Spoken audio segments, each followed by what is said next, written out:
आदरणीय बंधुओं, माताओं व मेरी प्यारी बहनों, राधे राधे। आप सभी का हमारे YouTube चैनल जीवन की धारा पर बहुत बहुत स्वागत है। बंधुओं, आज हम इस वीडियो में आंवला नवमी की पूजा विधि, आंवले का महत्तम व कथा का श्रवण करेंगे, जिसे सुनने सुनाने से भगवान श्री हरि की कृपा से सब कार्य सिद्ध हो जाते हैं। कथा महत्तम सुनने के बाद यदि आप हमारे चैनल पर नए हैं तो कृपया हमारे चैनल को सब्सक्राइब करें, बेल आइकन को प्रेस करें ताकि हमारी वीडियो की नोटिफिकेशन सबसे पहले आप तक पहुंचे। वीडियो को शेयर व लाइक भी जरूर करें। बंधुओं, कार्तिक शुक्ल पक्ष की नौमी तिथि को आंवला नवमी के रूप में मनाया जाता है। इसे युगादि नवमी अथवा अक्षय नवमी के नाम से भी जाना जाता है। कहते हैं इस दिन से सतयुग प्रारंभ हुआ था, इसलिए यह एक बहुत ही महत्वपूर्ण तिथि है। इस दिन आंवले के वृक्ष की पूजा की जाती है। आंवले का महान वृक्ष सब पापों का नाश करने वाला है। इस दिन आंवले की छाया में जाकर मनुष्य को लक्ष्मी सहित श्री हरि का रोली मोली गुड़ चावल पान सुपारी इत्यादि वस्तुओं से पूजन करना चाहिए। उसके बाद आंवले की 108 प्रदक्षिणा करें। फिर साष्टांग प्रणाम करके श्री हरि से प्रार्थना करें। आंवले की छाया में बैठकर कथा को सुनें। फिर ब्राह्मणों को भोजन करावें और यथाशक्ति दक्षिणा देकर विदा करें।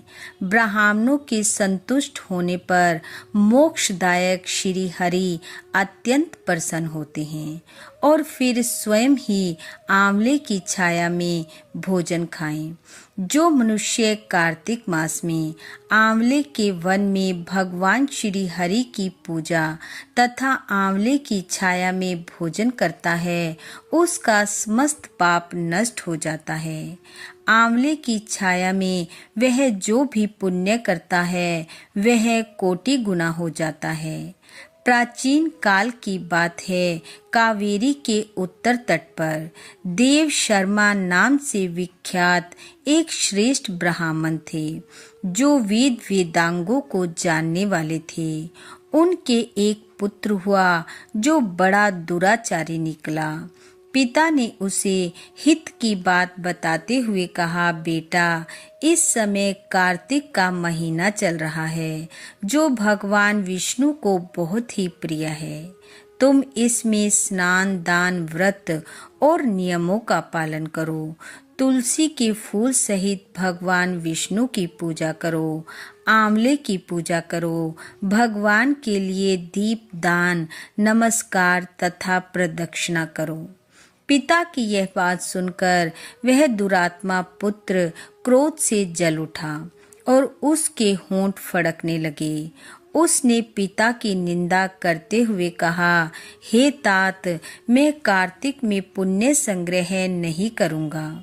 पुत्र का यह उद्दंडता पूर्ण वचन सुनकर देव शर्मा ने क्रोध पूर्वक कहा, ओ दुर्बुद्धि, तू आंवले के वृक्ष के खोखले में चूहा हो जा। इस शाप के भय से डरे हुए पुत्र ने पिता को नमस्कार करके पूछा, पूज्यवर, उस घृणित योनि से मेरी मुक्ति कैसे होगी, कृपया यह बतलाइए। इस प्रकार पुत्र के द्वारा प्रसन्न किए जाने पर ब्राह्मण ने शाप निवृत्ति का उपाय बतलाया। उसने कहा, जब तुम भगवान को प्रिय लगने वाले कार्तिक व्रत का पवित्र महत्तम सुनोगे, उस समय उस कथा के श्रवण मात्र से तुम्हारी मुक्ति हो जाएगी। पिता के ऐसा कहने पर वह उसी क्षण चूहा हो गया और कई वर्षों तक सघन वन में निवास करता रहा।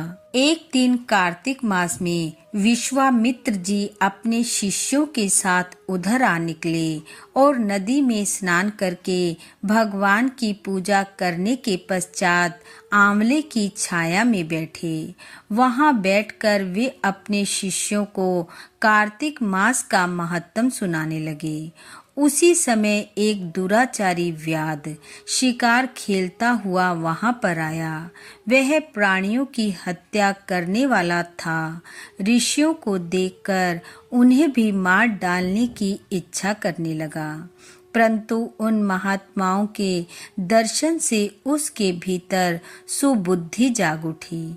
उसने ब्राह्मणों को नमस्कार करके कहा, आप लोग यहाँ क्या करते हैं? उसके ऐसा पूछने पर विश्वामित्र जी बोले, कार्तिक मास सब महीनों में श्रेष्ठ बताया जाता है। उसमें जो कर्म किया जाता है वह बरगद के बीज की भांति बढ़ता है।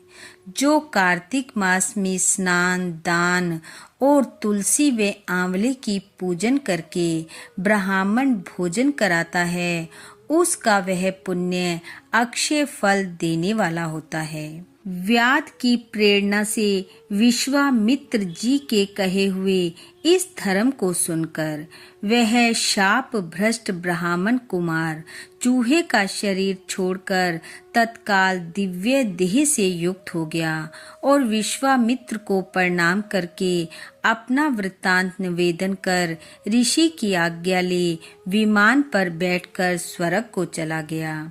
इससे विश्वामित्र और व्याध दोनों को बड़ा विस्मय हुआ। व्याध भी कार्तिक व्रत का पालन करके भगवान विष्णु के धाम में गया।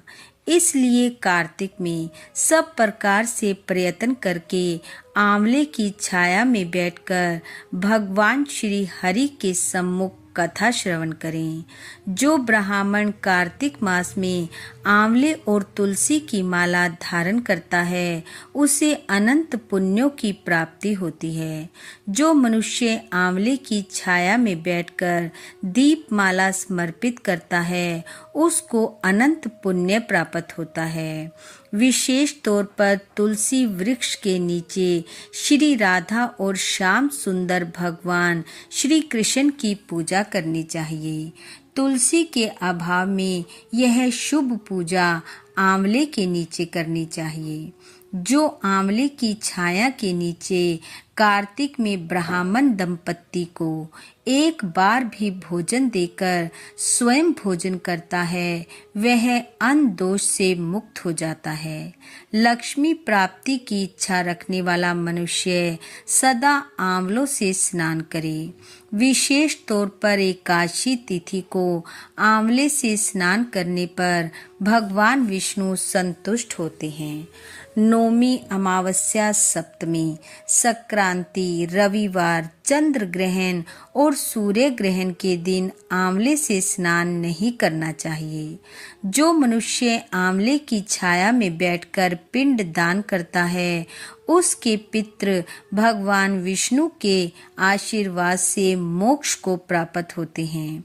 तीर्थ या घर में जहाँ जहाँ मनुष्य आंवले से स्नान करता है वहाँ वहाँ भगवान विष्णु स्थित होते हैं। जिसके शरीर की हड्डियाँ आंवले के स्नान से धोई जाती हैं वह फिर गर्भ में वास नहीं करता।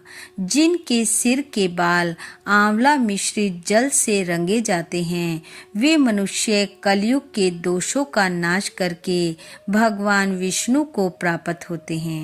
जिस घर में सदा आंवला रखा रहता है वहाँ भूत प्रेत राक्षस नहीं जाते। जो कार्तिक में आंवले की छाया में बैठकर भोजन करता है उसके 1 वर्ष तक अन्न संसर्ग से उत्पन्न हुए पापों का नाश हो जाता है और श्री हरि की कृपा से वह मनुष्य संसारिक सुखों का उपभोग करके भगवान के परम धाम को पाता है। बोलो विष्णु भगवान की जय। बंधुओं, भगवान श्री हरि की कृपा आप व आपके परिवार पर सदैव बनी रहे। आपका घर आंगन खुशियों से महकता रहे। इन्हीं शुभकामनाओं के साथ आप सबका बहुत बहुत धन्यवाद। राधे राधे।